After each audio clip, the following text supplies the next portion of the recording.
GPS, RTK, N-trip, signaux de correction, mais qu'est-ce que c'est que tout ça? Déjà, commençons par le GPS. On parle tous de GPS, mais en fait, on se fourre le doigt complètement dans l'œil. En fait, on parle de GPS, mais le GPS, il faut savoir que c'est juste une constellation de satellites fait par les Américains. On devrait plutôt parler de GNSS, Global Navigation Satellite System. En gros, c'est un système global de positionnement par satellite. Il y a des systèmes de positionnement basés sur des signaux de satellites. En fait, il y en a plus qu'un seul qui s'appelle le GPS. Donc le GPS, c'est des Américains. Il y aura aussi la constellation de satellites GLONASS, fait par les Russes. Galileo, qui est en train de se mettre en place, qui est de l'Europe. Et enfin, Beidou, qui vient des Chinois. Et en fait, tout ça, ça permet de donner une position, une vitesse de déplacement et une heure, avec une précision d'environ une dizaine de mètres.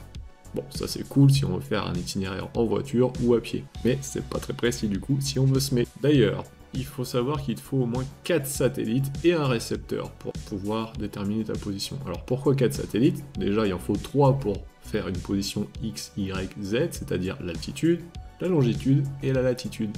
Et ensuite, il faut un 4e satellite pour synchroniser les horloges des satellites. On ne rentrera pas dans les détails.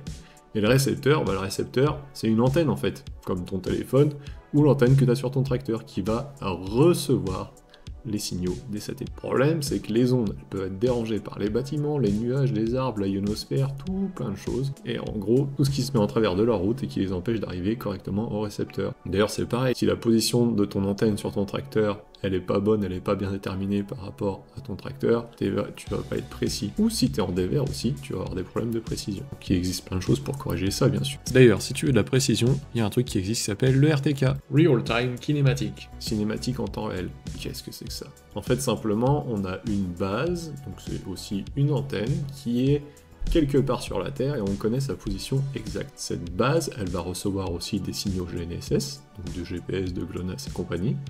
Et en fait, cette base, elle va envoyer un signal de correction à notre antenne. Grâce à ce signal de correction, tous ces récepteurs et ces signaux, ils vont rentrer dans un algorithme et on va obtenir une position très précise entre 1 et 2 cm. Il faut savoir que plus vous serez éloigné de votre base, moins bonne sera votre précision. On avait des bases RTK mobiles, ça existe toujours.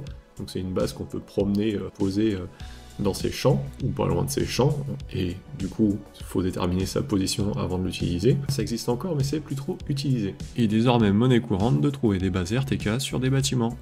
D'ailleurs, on distingue deux types. Il y a encore des bases RTK avec un signal radio, donc on envoie des ondes radio vers un récepteur radio qui est aussi sur ton tracteur et on corrige les signaux comme ça. Mais maintenant, ce qu'on voit de plus en plus, c'est le signal N-trip. Je t'épargne la signification de N-trip. La base RTK, elle va envoyer les signaux de correction à ton tracteur via Internet. Ah, c'est pour ça que en fait, il me faut Internet avec mon GPS. GNSS, je t'ai dit. GPS, c'est les Américains. D'ailleurs, en parlant de GPS, il y a aussi ce qu'on appelle le DGPS, qu'on devrait aussi d'ailleurs appeler DGNSS. Mais on va pas s'embêter. Le DGPS, c'est quoi? C'est un peu comme le RTK, sauf qu'il ne parle pas la même langue ou protocole. Et surtout, il est moins précis parce qu'on va avoir entre 5 et 30 cm selon les algorithmes des fournisseurs. Le DGPS, comment ça fonctionne? En fait, il va aussi se baser sur des stations fixes dont on connaît la position. Et ces stations fixes au sol, elles vont renvoyer les signaux à un satellite qui est dit géostationnaire et pas directement à ton tracteur. Alors c'est quoi un satellite géostationnaire? Un satellite géostationnaire, il regarde toujours le même point sur la Terre et il va tourner avec la Terre. Le DGPS, il va utiliser une station fixe au sol qui envoie des signaux à un satellite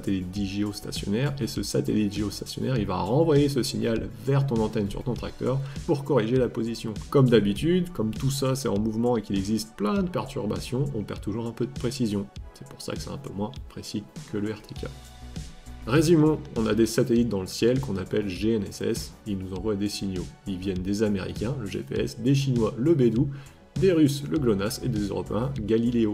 J'ai besoin de 4 satellites pour avoir une précision entre 5 et 10 mètres, ce qui est bien pour un itinéraire en voiture. Par contre, pour semer ou pulvériser, c'est pas cool. Et c'est là que tu vas plutôt utiliser du DGPS ou du RTK.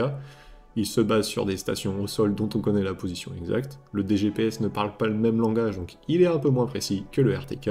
On est à 5 à 30 cm de précision. Et le RTK, c'est très précis, entre 1 et 2 cm. Voilà, maintenant tu sais tout.